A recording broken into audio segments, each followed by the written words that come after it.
Hello everyone, before I get into this video, I just want to bring your guys' attention to the current strikes from the WGA and SAG-AFTRA. The writers and the actors are both striking against the big movie studios for better working conditions and better pay, and I just want to say that I stand in solidarity with the strikers.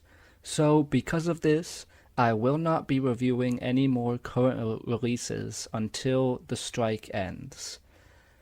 I'm not technically getting paid for any of these videos, but I still want to stand in solidarity with these strikers. So because of that, I will not be posting any more quick reviews to show my support for the ongoing WGA and SAG-AFTRA strike. So, with new movies coming out that I will not be promoting or reviewing, it got me thinking back to older movies. In fact, it got me thinking about the last Teenage Mutant Ninja Turtles movie. No, not the weird Michael Bay ones. I'm talking about the last animated Ninja Turtles movie. That's right, TMNT 2007. My first memories of this movie come when I was a little kid seeing it in theaters with my dad. I remember enjoying it, but I haven't thought about it since. It's become one of those movies where if you didn't see it, you'd forget it existed, like Planet 51 or Space Chimps or the other forgotten non-Disney or Pixar animated films of the 2000s. So, I thought, with this movie, I should brush myself up on some turtle lore and give it another watch. And I have thoughts. Let's get the bad out of the way first. I'm not gonna beat around the bush. The humans in this movie just do not look good. Now, this was 2007, so I guess I shouldn't be too mean to them, but the humans in this movie just don't look that good. I think the turtles look fine and their fight scenes look good, which we'll get to later, but the humans are just ugly. Especially the ones with long hair, and most of the human main characters have long hair. Like there's April and this evil girl and Casey, who's voiced by Chris Evans for some reason, and I don't like them. Not just because of their animation, but their involvement in the story. I know April kind of has to be there, but there's a lot of other human main characters that take up time here. Like, Casey tags around with Raphael when he's on his vigilante missions, and I'm just wishing it was one of the turtles instead. Basically, the humans are ugly looking, and they take time away from the turtles. I don't want to see so many humans in my turtle movie. The turtles' animation looks better, and their characters are better, and they're more fun to watch. Basically, the turtles are better than the humans in every way.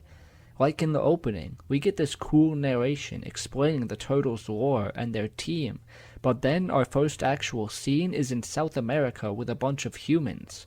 Leo's there, which is cool, and April, I guess, but we go from a cool opening narration to these humans that have not aged well in the slightest.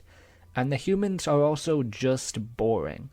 The parts in this movie where I was most engaged was with the turtles, the family, Leo and Raphael's arguing, the true character arcs instead of just humans, who mostly feel like they're just here for filler.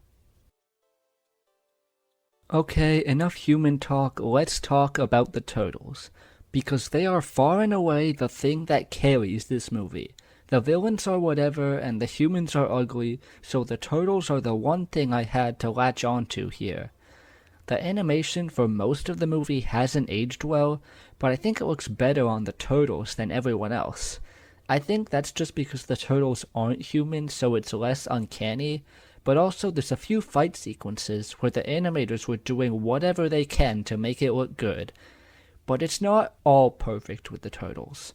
Some of the jokes don't really work, like the turtles all have to get jobs when Leo is gone, and it's only really done to set up Raph's vigilante thing, so for Mike and Donnie it's lame jokes. Like Donatello takes tech phone calls because he's the smart one, but someone thinks it's a phone sex line, and Michelangelo makes a "your mom" joke. Yeah, it's not all great. Also, the way the story is set up is just weird. We get an opening narration explaining the turtles, but then the movie starts with Leo in South America, and the turtles have apparently already defeated Shredder before the movie takes place. This movie doesn't serve as a turtle origin, and it kinda just drops you in and explains all the stuff they've been doing. Unless this movie is based on a TV show or something, I don't know. And also, there's this one scene where the turtles are eating cereal.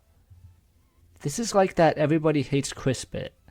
Okay, but enough nitpicks, let's actually talk about the good stuff. And that's Leonardo and Raphael. While Leonardo is gone at the beginning of the film training, the turtles are kinda left on their own. And Raphael, in this time, chooses to continue crime fighting. Only he's dressed up in a costume so Splinter and the turtles don't know it's him, and is basically acting as a vigilante. So when Leo returns, that's when the conflict begins. Raphael feels that while Leo's been gone, he's been the one keeping things in check, and is upset that Leo gets to come back and boss them around, acting like their leader. Meanwhile, from Leo's perspective, he worked hard in his time away, training to be better, and is leading for the good of the group. In Leo's mind, Raphael isn't being a leader, he's just beating people up because he can. Raphael could have led the team with Michelangelo and Donatello, but instead he does it on his own, while Leo leads the entire team together. Even when I was a little kid watching this movie in theaters, I found these characters and their conflict so compelling. Leo and Raph both have reasons why they're right, and this all comes together in an excellent scene. Far and away the best thing in this movie. Before the fight, Raphael is out doing vigilante things when Leo confronts him. Leo, not knowing it's Raphael, basically starts telling him that vigilante stuff isn't the right way to go about things. And the way Raphael sees this is that Leo's still lecturing him. So the fight begins. They go back and forth, with Raph being the aggressor, until Leo knocks off his mask and realizes the vigilante is his brother. And I gotta say, the voice acting in this scene is really good. Along with the setting of the rooftop, the red lighting, and the pouring rain, it just sets the atmosphere for a great fight that the characters have been building to in their arcs as they each lay it all out for each other. I'm not gonna recite the dialogue word for word, but it's one of the shining moments in this movie that hits. And then the second round begins, and this time Raph wins. But he backs away, realizing what he's done to his own brother, and runs. Then we get a great scene with him and Splinter, where Splinter says there can be two leaders who lead in their own ways to better the team.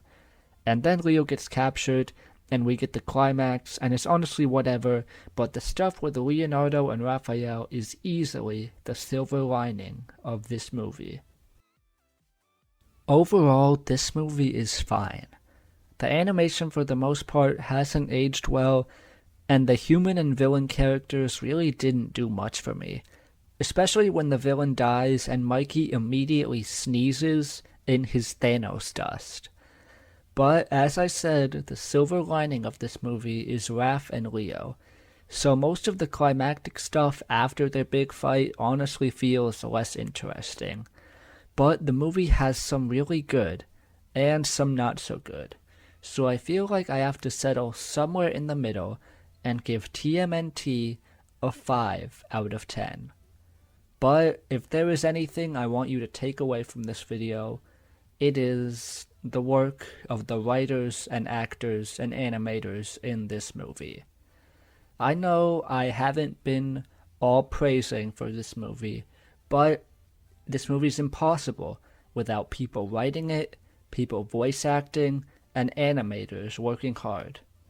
All of these people made this movie possible, and they made the good stuff really good.